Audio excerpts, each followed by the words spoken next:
Suatu hari dalam hutan rimba, monyet bertanya, Tarsan, kenapa sih cuman kau saja yang pakai celana? Kami semua nggak pakai. Ada rahasia apa sih?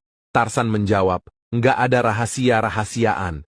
Monyet, kita kan berteman baik, masak ada rahasia-rahasiaan. Tarsan, aku bilang nggak ada, yang nggak ada.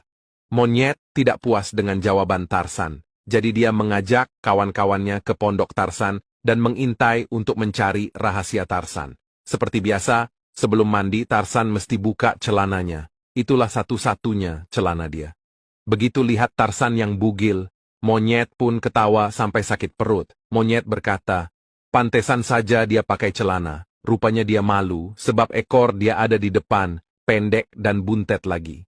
Di tahun 2045, suami istri pergi ke rumah sakit untuk persalinan bayinya. Dokter baru saja menciptakan penemuan baru, yaitu alat transfer rasa sakit dari wanita saat melahirkan kepada suaminya. Dokter bertanya jika mereka ingin mencobanya. Pasangan ini pun mau. Dokter menyeting alatnya ke 10%, berasumsi bahwa ini sudah lebih dari menyakitkan bagi seorang pria. Proses persalinan berlanjut dan sang suami belum merasakan sakit. Jadi, ia minta alatnya dinaikkan sedikit. Dokter pun mengatur alatnya ke 20% transfer. Namun sang suami masih oke. Dokter mengecek tekanan darah dan denyut nadi suaminya dan takjub dengan kondisinya yang masih prima. Dokter pun memutuskan transfer 50% rasa sakit dan sang suami masih baik-baik saja. Bingung. Dokter lalu mentransfer 100% rasa sakit ke sang suami dan ia masih sehat walafiat.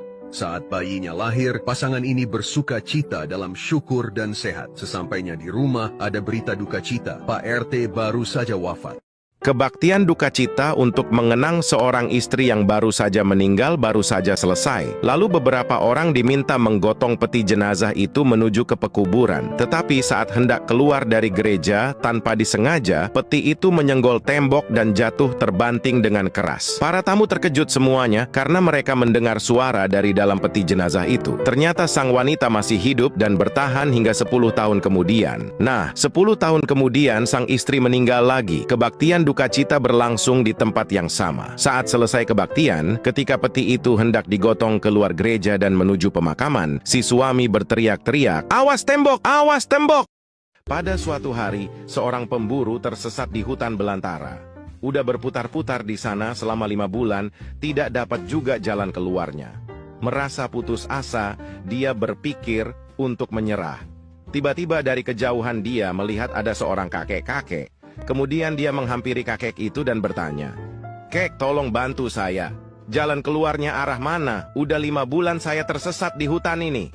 Si kakek menjawab, "Oh, gampang kok. Nanti kamu lurus saja sampai mentok langsung belok kiri." "Terima kasih, kek." Si pemburu itu mengikuti apa yang kakek bilang. Dia jalan terus sampai mentok lalu belok kiri. Tapi masih nyasar juga. Tak lama kemudian dia bertemu lagi dengan kakek tadi. "Kakek, kenapa tertawa? Ini kok nggak ketemu sih jalan keluarnya, kek?" Si kakek menjawab, "Hehehe, kalau saya tahu jalan keluarnya, saya udah nggak di sini."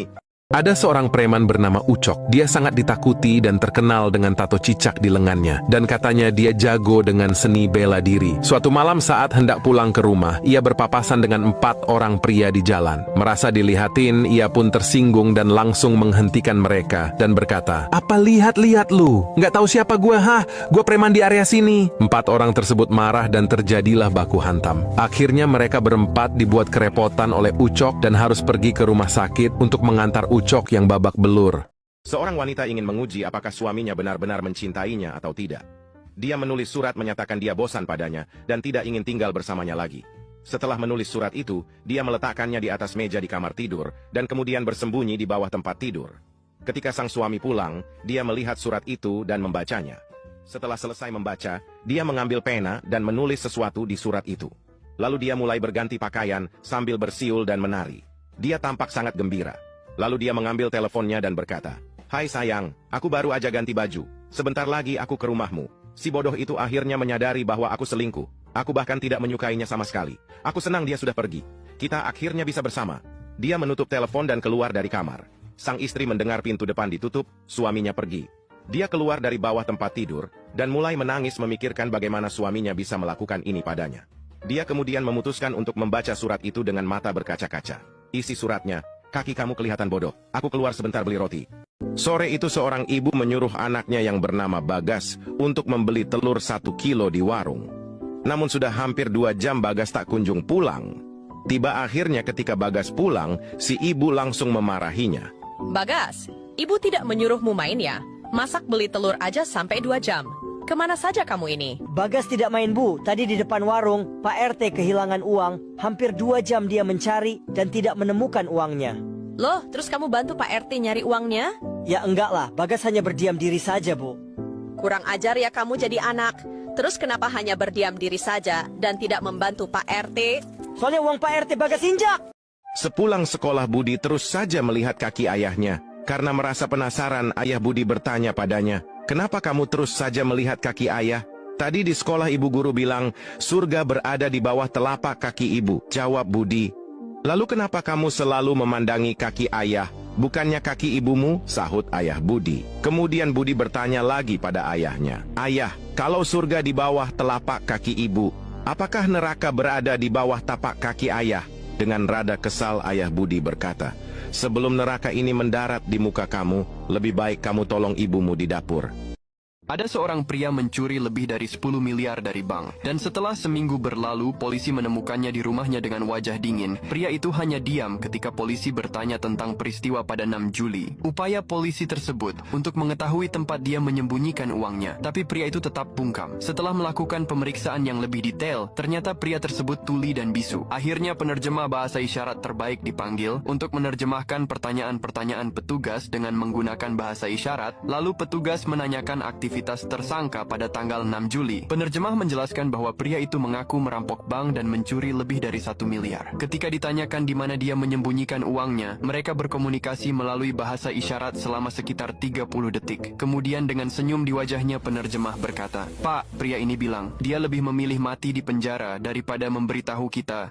Si Jono punya domba bagus. Kebetulan di desanya ada kontes domba sehat. Hadiahnya uang 300.000. Si Jono ikut lomba dan ternyata menang dan uangnya dibayar tunai oleh panitia. 3 lembar 100 ribuan. Waktu menerima hadiah, uang yang 300.000 terjatuh. Langsung dimakan oleh dombanya. Panitia menyarankan domba itu minum kopi, terus ditepuk-tepuk pantatnya agar dombanya bisa muntah dan agar uang yang dimakan bisa keluar. Lalu Jono pun pulang dengan dombanya. Ketika ada tukang kopi, si Jono pesan segelas kopi dan langsung diminumkan ke si domba, terus ditepuk-tepuk pantatnya. Hasilnya keluarlah selembar uang 100.000. Tukang kopi jadi heboh, langsung menawarkan 3 juta agar domba si Jono jadi miliknya. Si Jono menjawab singkat, tidak dijual. Si Jono meminumkan lagi kopi, lalu menepukkan lagi pantat dombanya, keluar lagi uang 100.000. Tukang kopi semakin tertarik, ditawarlah jadi 10 juta. Si Jono tetap menolak sambil meminumkan lagi kopi ke dombanya, ditepuk lagi pantat dombanya itu, lalu keluar lagi uang 100.000. Tukang kopi semakin penasaran, lalu menawarkan uang 25 juta ke si Jono. Deal, kata Jono begitu senang. Akhirnya si domba jadi milik si tukang kopi. Paginya ramai ada berita di headline koran. Tukang kopi ditahan oleh polisi karena nendangin pantat domba sampai mati.